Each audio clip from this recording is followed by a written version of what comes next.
प्रधानमंत्री मोदी इटली पहुंच गए हैं। मोदी इटली की प्रधानमंत्री मेलोनी के निमंत्रण पर आज G7 के आउटरीच सत्र में भाग लेने के लिए इटली के अपुलिया पहुंचे हैं। शिखर सम्मेलन से इतर दोनों नेताओं के बीच द्विपक्षीय बैठक होगी।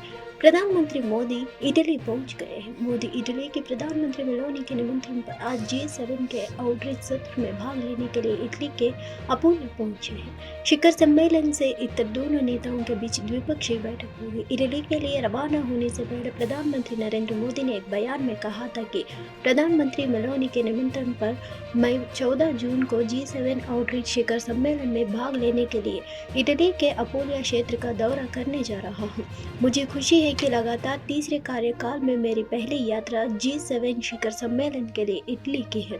आउटरीच सत्र में चर्चा के दौरान आर्टिफिशियल इंटेलिजेंस, ऊर्जा, अफ्रीका और भूमध्य सागर पर फोकस किया जाएगा। यह भारत की मेजबानी में आयोजित G20 शिखर सम्मेलन और G7 शिखर सम्मेलन के परिणामों के बीच अधिक तालमेल लाने और उन मुद्दों पर विचार विमर्श करने का अवसर होगा जो वैश्विक दक्षिण के लिए महत्वपूर्ण है।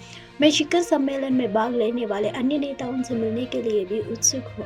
इटली में G7 शिखर सम्मेलन शुरू हो गया है। इस मौके पर G8 और G20 के पूर्व इटालियन शेर्पा और राजदूत जियोस्पेरियो मोसोलो ने दो जोर देकर कहा कि भारत एक प्रमुख देश और एक विशाल लोकतंत्र है। हर कोई इसे एक स्तर कारक के रूप में गिनता है क्योंकि ग्लोबल साउथ में इसकी एक महत्वपूर्ण स्थिति है। वायुसेना का सुपर हरक्यूलिस विमान कुवैत में 45 शवों को लेकर शुक्रवार को भारत रवाना हो चुका है। पहले यह विमान केरल के कोच्चि में उतरेगा क्योंकि ज्यादातर मृतक वहीं के थे। इसके बाद विमान दिल्ली आएगा। यहां से शव संबंधित राज्यों में भेजे जाएंगे। कुवैत में हुए भीषण अग्निकांड में मरने वालों 45 डिग्री की पहचान भारतीयों के रूप में हुई है। इस इमारत में 196 प्रवासी श्रमिक काम कर रहे थे। मृतकों में 3 उत्तर प्रदेश, 24 केरल, 7 तमिलनाडु और 3 आंध्र प्रदेश के रहने वाले थे। वहीं भारतीय वायुसेना का एक विशेष विमान C-130 में मृतक 45 भारतीयों के शवों को लेकर शुक्रवार सुबह कोच्चि के लिए उड़ान भर चुका है। भारतीय दूतावास ने इस बारे में जानकारी दी है। दूतावास ने बताया कि विदेशी राज्य मंत्री कीर्तिवर्धन सिंह भी उसी विमान से वापस आ रहे हैं। कुवैत में आग लगने की घटना में मरे गए 45 भारतीयों के शवों को लेकर भारतीय वायुसेना का विशेष विमान शीघ्र ही पहुंचेगा। इस बाबत कोचीन अंतर्राष्ट्रीय हवाई अड्डे पर पुलिस बल और एम्बुलेंस तैनात की गई है। वायुसेना का सुपर हरक्यूलिस विमान कुवैत से 45 शवों को लेकर रवाना हो चुका है। पहले यह विमान केरल के कोच्चि में उतरेगा क्योंकि ज्यादातर मृतक वहीं के थे। इसके बाद विमान दिल्ली आएगा। यहां से शव संबंधित राज्यों में भेजे जाएंगे। इटली के बारे में आयोजित G7 सम्मेलन की इस समय हर तरफ चर्चा हो रही है। इटली के प्रधानमंत्री जॉर्जिया मेलोनी G7 में सबसे ताकतवर नेता के रूप में उभरी है। दक्षिणपंथी समूह में उदारवाद का चेहरा होने का कारण भी मेलोनी को फायदा मिला है। इटली के पुगलिया में दक्षिण इताली तटीय रिसॉर्ट बोर्गे एग्जेमिया में शिखर सम्मेलन बीते वर्षों के मुकाबले शायद इस समूह के नेताओं का सबसे कमजोर सम्मेलन साबित होने जा रहा है। यह ऐसे वक्त में हो रहा है जब रूस यूक्रेन युद्ध तीसरे साल में दाखिल हो रहा है और गाजा में हमास के खिलाफ इजराइल की लड़ाई से मानवीय संकट उठ खड़ा हुआ है। नतीजतन सम्मेलन से दुनिया के ताकतवर नेतृत्व की उम्मीद पाली जा रही है, लेकिन ऐसा होना मुश्किल सा दिखता है क्योंकि अधिकांश नेता चुनावों, घटती लोकप्रियता या घरेलू संकटों से परेशान है। लेकिन इसके उलट इटली की 47 साल के प्रधानमंत्री जियोर्जिया मेलोनी सबसे ताकतवर नेता बनकर उभरी है।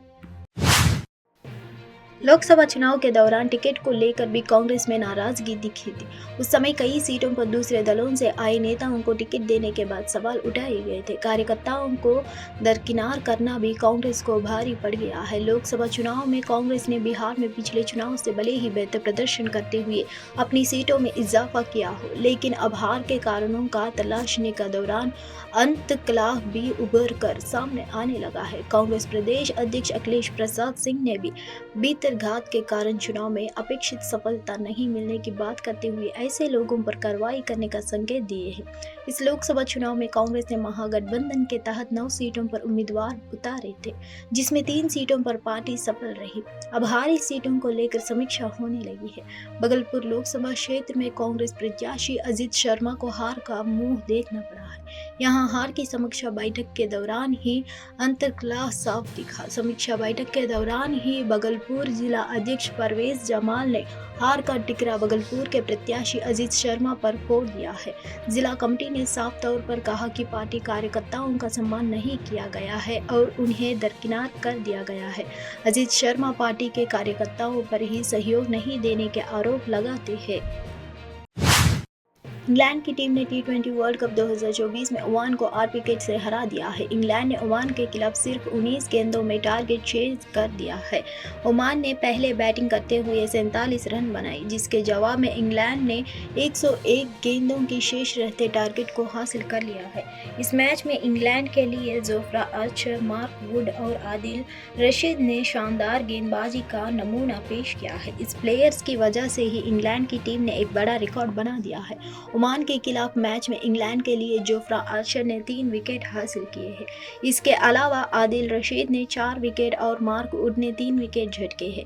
इन प्लेयर्स की शानदार गेंदबाजी की वजह से ही ओमान की टीम कम स्कोर पर ऑल आउट हो गई और बड़ा स्कोर नहीं बना पाई है। टी20 वर्ल्ड कप के इतिहास में ऐसा पहली बार हुआ है जब किसी पारी में 3 गेंदबाजों को 3 या उससे ज़्यादा विकेट हासिल किए हो। टी20 इंटरनेशनल में ऐसा 18 बार हो चुका है, लेकिन टी20 वर्ल्ड कप में पहली बार ऐसा हुआ है। 48 रनों का टारगेट के चेस करने में इंग्लैंड की टीम को कोई भी परेशानी नहीं आई है। टीम के लिए कैप्टन जोस बटलर ने 24 रन बनाए हैं। फिल साल्ट ने 12 रनों का योगदान दिया। मैच में 4 विकेट लेने वाले आदिल रशीद को player of the match award दिया गया है। उन्होंने अपने 4 ओवर में सिर्फ 11 रन दिए हैं। वह काफ़ी किफायती भी साबित हुए हैं।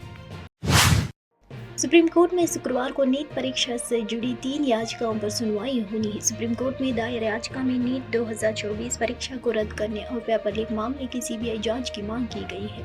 नेशनल टेस्टिंग एजेंसी की तरफ से दाखिल ट्रांसफर पिटीशन पर भी आज सुप्रीम कोर्ट सुनवाई करेगा। गुरुवार को नीट परीक्षा और ग्रेस मार्क्स की सुनवाई करते हुए सुप्रीम कोर्ट ने बड़ा आदेश दिया था। कोर्ट ने उन सभी 1567 छात्रों को दोबारा से एग्जाम कराए जाने का आदेश दिए हैं, जिनके ग्रेस मार्क्स के कारण एनटीए पर सवाल खड़े हो रहे थे। वहीं गुरुवार को छात्रों ने दिल्ली से लेकर कोलकाता तक एनटीए के खिलाफ हल्ला बोला और जमकर विरोध प्रदर्शन भी किया था। दिल्ली एनसीआर समेत लगभग पूरे उत्तर भारत में भीषण गर्मी पड़ रही है। ऊपर से लू के गर्म थपड़े में आदमी की हालात और खराब कर दी है। दिल्ली समेत उत्तर प्रदेश के कुछ हिस्से और बिहार बृहस्पतिवार को भीषण लू की चपेट में रहे। कई स्थानों पर अधिकतम तापमान 44 डिग्री सेल्सियस को भी पार कर दिया है। देश में बृहस्पतिवार को सबसे ज्यादा अधिकतम तापमान बिहार के बक्सर में 47.2 डिग्री सेल्सियस दर्ज किया गया, जो सामान्य से 8.9 डिग्री अधिक था। इस गर्मी में भारत ने संभवतः सबसे लंबे समय ज्यादा तक पहले के मुकाबले अधिक गर्मी दिनों का सामना किया है। आईएमडी के अनुसार 1 मार्च से 9 जून के बीच उड़ीसा में 47 दिन लू चली, जो देश में सबसे अधिक है। इसके बाद पश्चिम राजस्थान तक लू चली, फिर पश्चिम बंगाल, हरियाणा, दिल्ली, पश्चिम उत्तर प्रदेश, पश्चिम मध्य प्रदेश, गुजरात और पूर्व राजस्थान का स्थान है। इतने दिनों तक लू चलने कोई सामान्य बात नहीं है। अंग्रेजी अखबार टाइम्स ऑफ इंडिया के मुताबिक इन क्षेत्रों में इतने दिनों तक आमतौर पर सालाना होने वाली संख्या से 2 गुनी से भी ज्यादा थी। इस साल मार्च में तेल कंपनियों ने पेट्रोल डीजल के दाम में बदलाव किया था। वैसे तो रोजाना सुबह 6 बजे इनके दाम जारी होते हैं। चूँकि देश के सभी शहरों में इनके रेट अलग होते तो गाड़ी चालक को लेटेस्ट रेट चेक करने के बाद ही टैंक फुल करवाना चाहिए।